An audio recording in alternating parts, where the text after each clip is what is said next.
Good morning. Welcome to Drawing for Tattooers. I'm James and I'm your host today. Uh, I'm really excited to talk with you about a very interesting concept, uh, provocatively titled The End of Art. So, this will be a 40-minute presentation about that. Uh, Feel free to join if you like. You can find the link on the homepage of reinventingthetattoo.com. Um, but yeah, you can also send in any questions you have right to the chat. I'll try to keep up with that. Anyway, I really love to hear where you're watching from, where you're if this is working for you. Uh, so again, thank you for joining us today on Reinventing the Tattoo, and uh, let's get into it. So the title of today's show, "The End of Art." Uh, this is a paper and a book by Arthur Danto. Arthur Danto was a philosopher and a theorist of art. He died in 2013. He came up with this thesis about the end of art. And so, what on earth could we be talking about? Right? We're artists. We still make art. Art's still happening today. How could art have ended? Um, so, I want to try to unpack this, and then, of course, hopefully tie it into some of the concerns that we have or some of the interests that we have and that we talk about here on this particular show.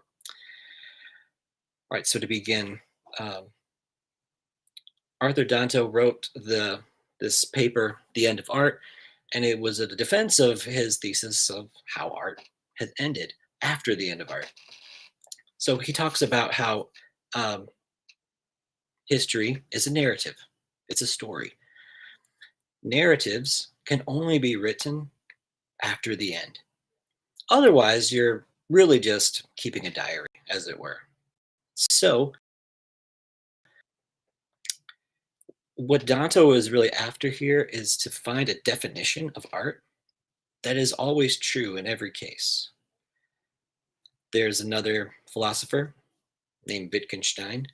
Wittgenstein says that there cannot be any definition of art because it's so pluralistic. There's so many different forms of art that you can't find a single definition for it. Um, what Dante wants is to find the essence of art. He's an essentialist, right? Or he thinks that there is an essence and that this can help us to determine what art actually is. So Danto gives the example of all of these contemporary forms of art throughout this paper. One of the really interesting ones that he gives in the beginning is a 600-pound block of chocolate. Is this a work of art? Right? What determines a 600-pound block of chocolate as being art versus a 600-pound block of chocolate that is just simply a 600-pound block of chocolate? Um, what Danto comes to is this idea of aboutness, that the work of art has to be a representation that is about something, that it embodies what it is about. Not all representations are art, but we certainly wish to ask, what is that about? Whenever we're looking at a work of art.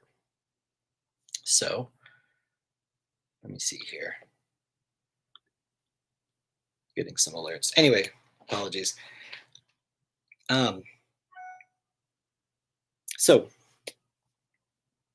to continue, uh, Danto has this example from Andy Warhol, the artist Andy Warhol. Andy Warhol's studio created Brillo boxes. Well, basically, they're boxes that look exactly like a box of Brillo pads, right? Brillo pads are a soap scrubber, that you can find in the store. What Andy Warhol did was he created a box that looked identical to the box you would see on the store shelf. you couldn't discern like this box from the commercial one. So how on the how on earth could we define this as art versus you know what we would commonly think of perhaps as like a definition of art? So Arthur Danto wrote a book called The Transfiguration of the Commonplace. And in it, he comes up with all these, with these ideas about how you could start to find conditions for art. Um, Again, he really is thinking about what is art about? What is this? What does it embody in terms of its meaningfulness? Um, and in it, he's pointing towards the philosopher Hegel. Hegel is a German idealist, um, and he finds that in Hegel's philosophy, he also points to not only the content but the presentation, right? This sort of about and its embodiment, right? It's embodying something, artwork. It's about something, and so for Hegel, art in its highest form is about conveying truth, right? For Hegel, the whole thing is the truth. But Hegel is really the first one to posit that the end of art has happened. So for Hegel, art has lost this dimension of being its highest vocation and is now simply an object, right? Uh, it has become objectified, as it were. I think this is really fascinating um, because, again, why on earth would this pertain to us, as artists, today artists? What are we thinking about? And I believe that we can get lost in this idea that there is a particular story about art that is the whole thing. We'll come to this a little bit later, but rather than saying that we, can tell an entire story about art, essentially what we're trying to get at is that there are many different stories about art, not a single one. So this history or this end of art, as it were, is going to result in us finding that the end of art is not really the end. It's actually a beginning of art raising itself to the level of self-consciousness, art becoming aware of itself. And again, we'll try to get to why this can be important, or how this can be interesting to us. So the question of quality: is it right to judge a work of art from different cultures by the same standards, let's say, same rubric? Um, and I think Dato opens up this question about quality.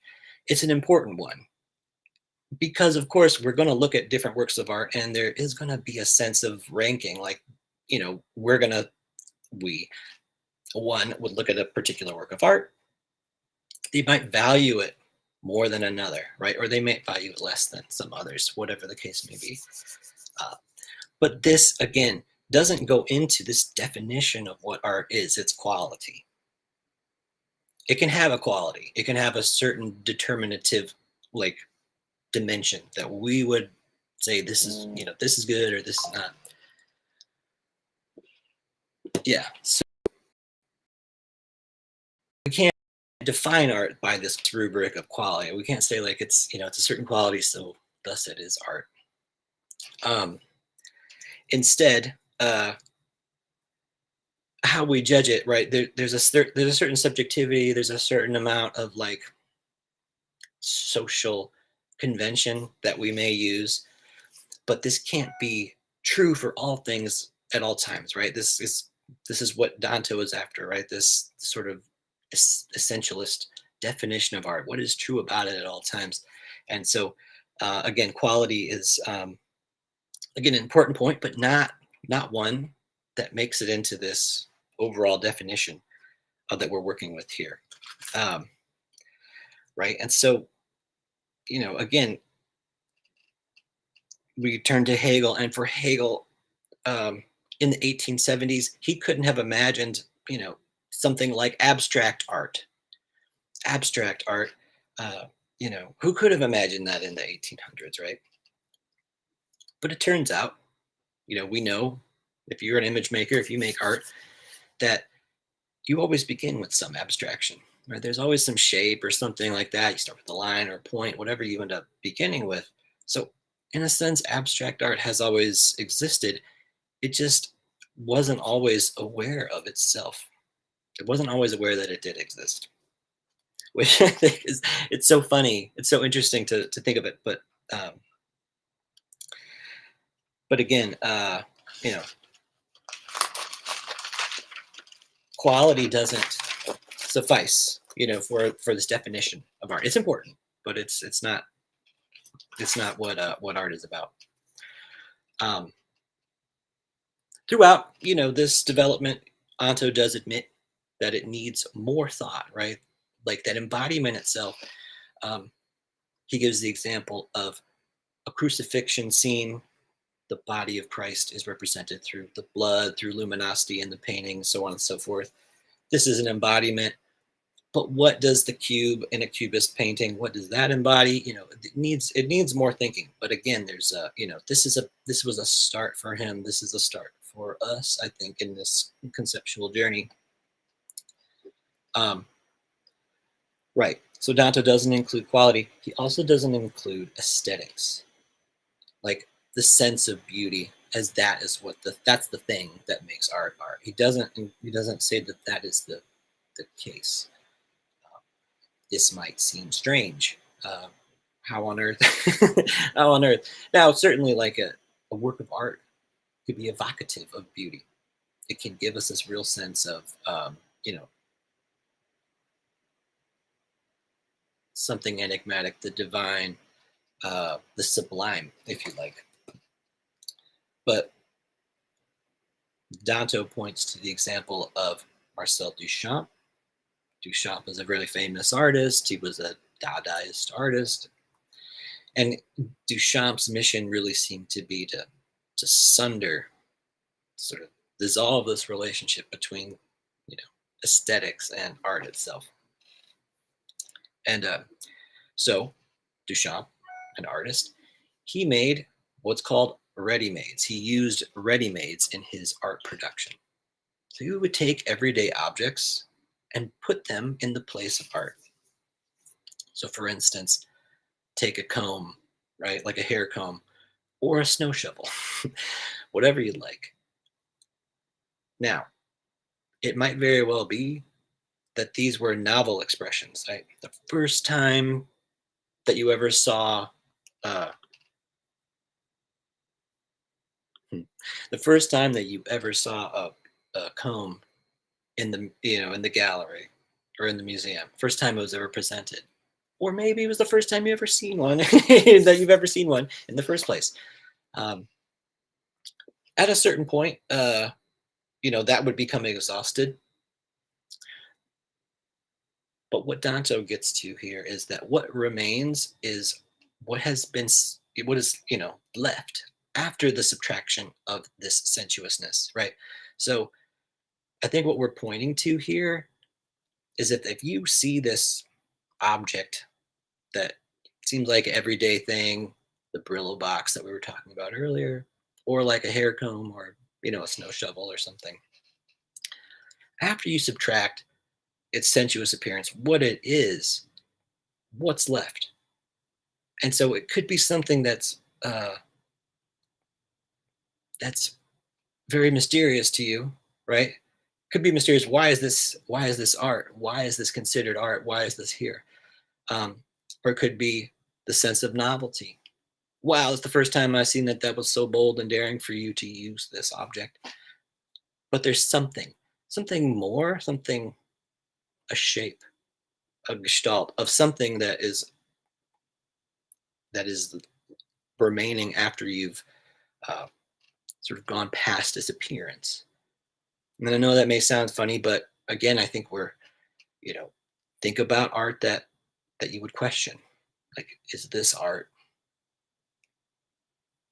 take away whatever it is that it is, that you're questioning. And of course, like, it's left you with affect, it's left you with all sorts of feelings. Again, there's something interesting in that.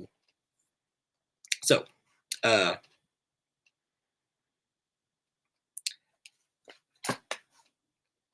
the highest reality of art, right? Its essence is being brought to its own self-awareness, right? So whatever is essential about art, it becoming aware of itself as art is for Danto, and I think for us, really we can think of it as this is the highest reality of it.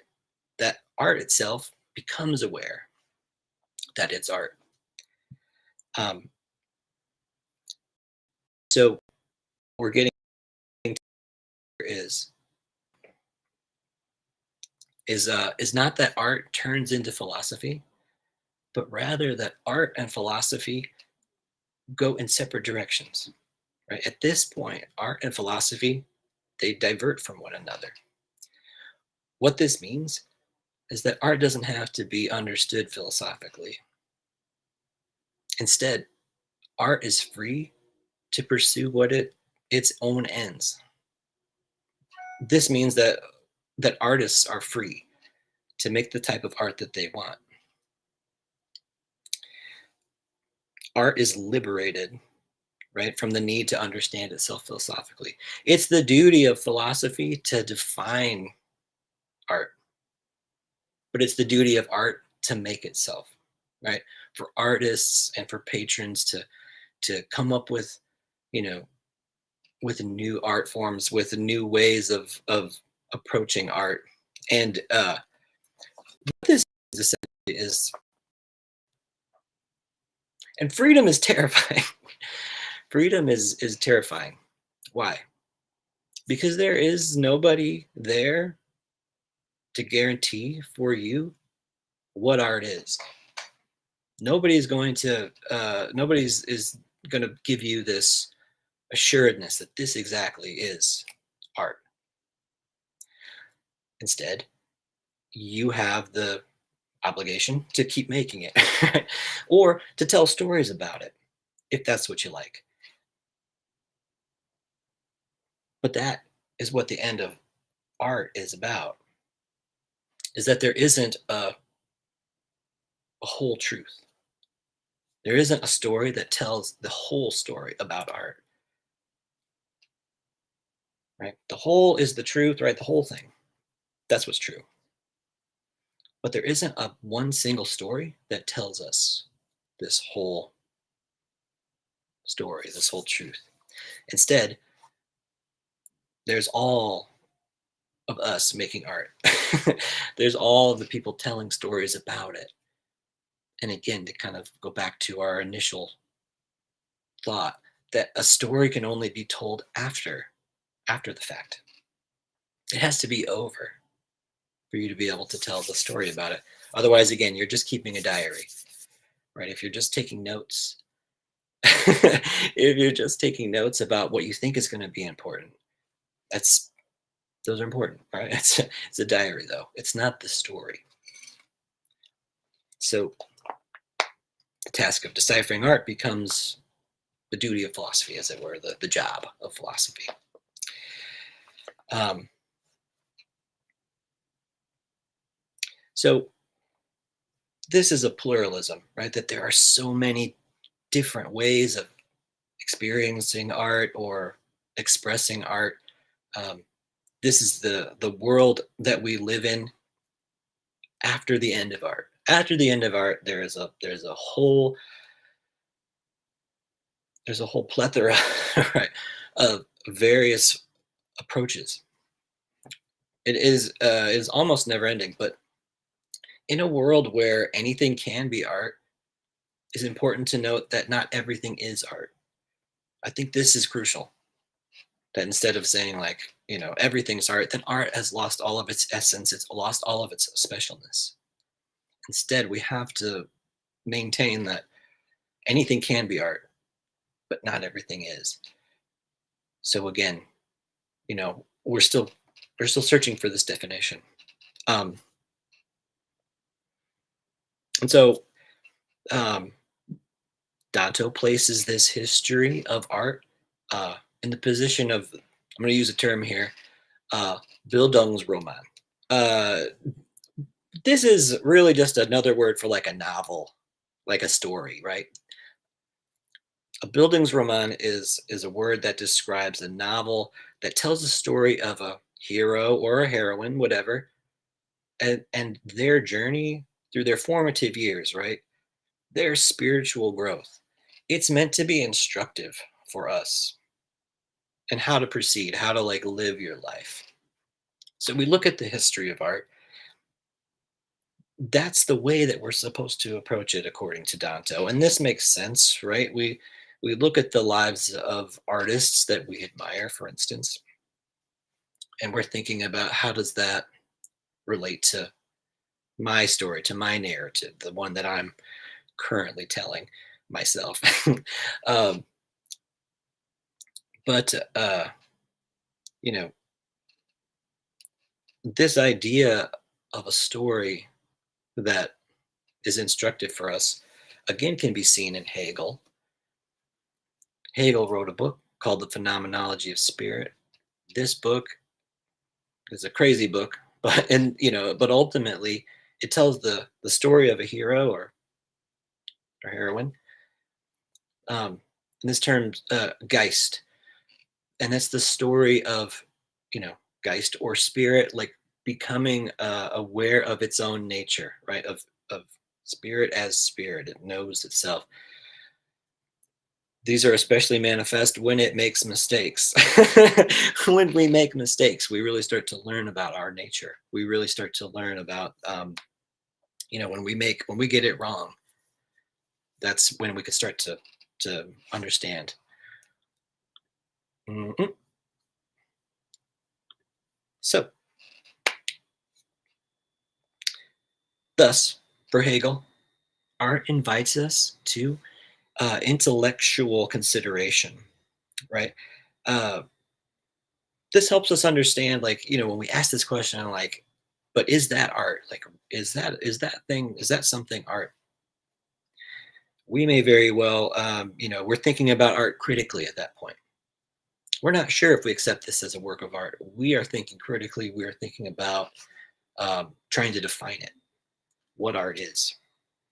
And so, um,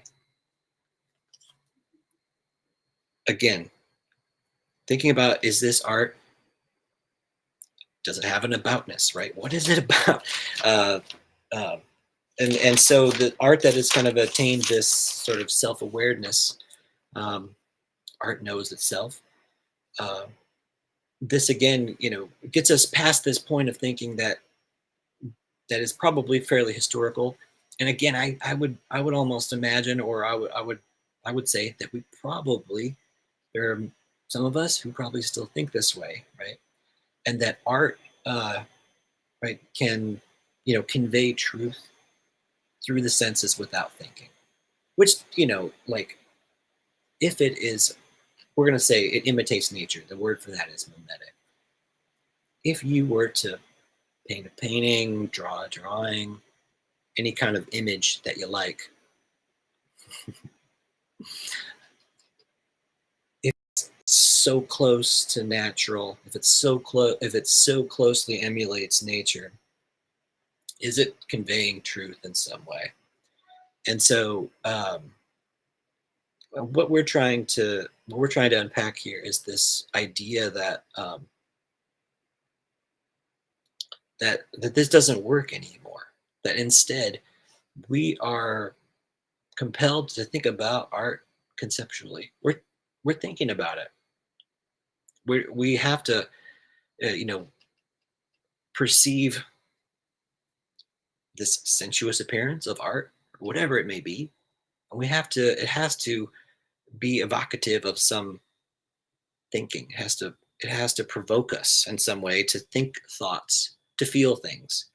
Again, this can be pleasant, it can be beautiful, it can be ugly and painful, it can be plain. There are all different ways, manners of considering the aesthetic. But um, we're trying to again get away from this thought that like that art has to be a particular thing, that instead we are tasked with this freedom, with this abyss of being able to do whatever we think we ought to do, which which is again, it's terrifying, but it can really be this opportunity.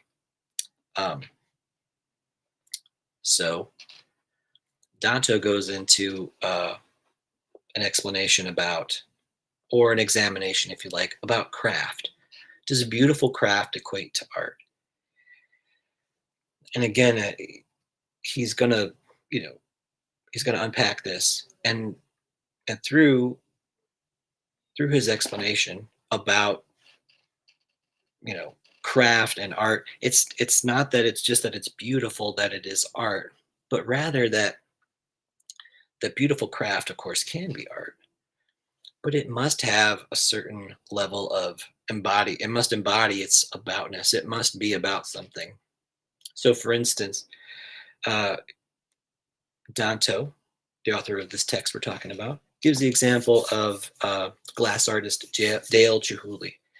Dale Chihuly makes these wonderful glass sculptures, and it's like they're about the celebration of glass and the movement of this material. He really transforms it into something that's quite spectacular. Um, he gives another example. Betty Woodman. She makes ceramics. She makes vases, right? These vases are about vases, right? They're so they're so wonderfully crafted, but of course they have a self-aware concern about their own quality. I would put in here tattoos and Guy Etchison, for example. Now, his tattoos they're abstract. They may not be about anything, but instead they actually are tattoos about tattoos, which is really fascinating. And so, we got here. Mm. So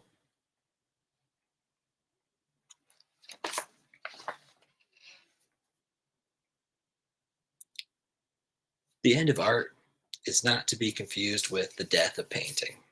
The death of painting is a different subject, has to do with the exhaustion of painting and the economic structures that supported painting itself. And I think there's really something interesting here to theorize and to think about art itself, or even tattooing. But again, the death of painting is about an end. The end of art is actually about a beginning. It's about the raising of art to consciousness. Self-consciousness of art, it is aware of itself as art, which again is difficult to think, but it's freedom. So I will return to that idea that we live in a world where anything can be art, but not everything is art. And this is where we need to bring some critical thinking in. Why? Because we will have a certain definition. We think that art is a certain way, but that doesn't mean that somebody's going to agree with you. It also doesn't mean uh, that you're going to agree with someone else's definition of art. Instead, we're tasked with making it, and of course becoming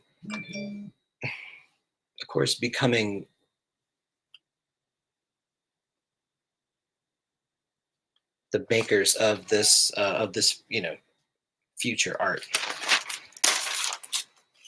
Anyway, we'll conclude by talking about this idea. There isn't that a single story that's going to tell us what art is about. Instead, there are a plurality of stories. There are many, many different takes and approaches to art. So, how can we think about this for our own sort of ends? I believe what this does is it gives us a freedom to pursue the things that we think we ought to make, the things that we find are important, the things that we are interested in. We get interested in them, we make them. It seems very simple on the surface, but it's so easy to get caught up with notions about this is art and that is not. Instead, we make it. We can explore it later. After it's done, tell a story about it, make a narrative. Again, Danto points to Hegel, the idea of spirit rather than genius. Spirit is defined as this unity of self and essence. We're trying to point at what essence is. It's it's a very complicated idea, but we can know it. There's a truth to it that we know when we see, we can perceive essence. We can't predict the future, right? Spirit cannot predict its own future production, which is important here. Why? Because we can't depend on a certain progressive quality to things. The future will unfold, but we can't predict what it's going to be. Instead, we have to keep putting it to the test. Whatever it is that you are driven to make, driven to be interested in, put it to the test. And that is the thing. Um, that is art being self-aware. That is art that you can make. Right? It's again, we can come to this idea. How do we define art? We can define art as we like, but we have to tell its story, right? Our own version, the versions that have gone before. There are many, many examples of this throughout history. But the end of art, again, is about a raising to consciousness, about the freedom, this terrorizing freedom of being able to make whatever it is that you think should be art. And then other people are going to judge it in certain ways. You're going to judge it yourself. And then it becomes a matter of qualities and aesthetics and all the rest. So to sum up, the end of art is really a beginning. The end of art is about the liberation of art from philosophical understanding. Instead, it is you, the artist, who gets to determine what art is. So I hope that you've enjoyed this presentation. I really enjoyed making it and writing writing notes and thinking about it. It's very complicated and dense, but I wanted to try to talk to you about it and not dumb it down. I know a lot of times we talk about very basic ideas on this show. So if you're watching it, I really appreciate you. I wouldn't be able to do it without you. I would really like to thank everybody, friends of the show. Certainly Gabe Ripley. Thank you so much, Gabe, for everything you do behind the scenes. I'd like to thank Guy Atchison for making this space available, being the founder and inspiration behind Reinventing. Again, it's a privilege to be able to come on here and to talk about these ideas with you. And I hope that it inspires you to keep making the work that you are interested in, but also to give some consideration to work that you may find challenging in some way. We certainly see in the news about the state of art today examples like The Comedian, This is a work where a banana has been taped to a wall. How are we to think this as a work of art? I believe that if we begin with this idea of the end of art, not only do we find that it is provocative art, but it's also very comedic, it's also very critical. There's a lot to it that can be quite interesting, that can be something that you really find that there's something remains after you have subtracted all of the sensuous sort of qualities of it, that there's something that you're left with, a feeling. Perhaps it's outrage. Perhaps it's something else. But what we want to do is we want to continue to pursue the art that we want to make. And the art that you make is your expression, and it's art if you can make it so, right? Which again doesn't mean just because it's crafted beautifully that it is exactly art.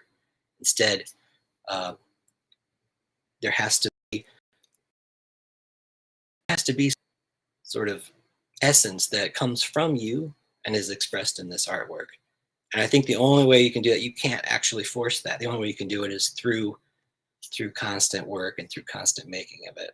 So anyway, thank you all so much for coming. It's been my pleasure to have another drawing for tattooers with you. Join us next week. We'll have friend of the show, Kyle Olson, on. We'll talk about tattoos. We're going to talk about drawing, do some drawing exercises and stuff. But it's been fantastic. I hope you all have a fantastic week. Happy drawing, everybody. And we're going to see you next